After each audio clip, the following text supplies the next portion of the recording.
রাকিব ছিল এক সাধারণ কিশোর, কিন্তু তার স্বপ্ন ছিল অসাধারণ। ছোট্ট একটি গ্রামে তার জন্ম। বাবা একজন কৃষক, মা গৃহিণী। তাদের সংসার খুব একটা সচ্ছল ছিল না, কিন্তু রাকিবের চোখে ছিল বড় হওয়ার স্বপ্ন। স্কুলে পড়াশোনায় খুব ভালো ছিল রাকিব, কিন্তু দারিদ্র্যের কারণে মাঝে মাঝেই তার পড়াশোনায় বাধা আসত। বাবার সাথে মাঠে কাজ করতে হতো, কখনো কখনো টিউশন ফি দিতে না পারায় শিক্ষকরা বকাঝকা করতেন। তবুও রাকিব হাল ছাড়েনি। একদিন তার স্কুলে একটি বিজ্ঞান মেলা হল।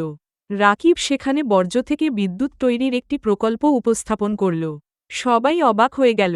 বিচারকরা তাকে সাধুবাদ জানালেন এবং জেলা পর্যায়ের প্রতিযোগিতার জন্য নির্বাচিত করলেন। এরপর ধাপে ধাপে এগিয়ে যেতে লাগল রাকিব।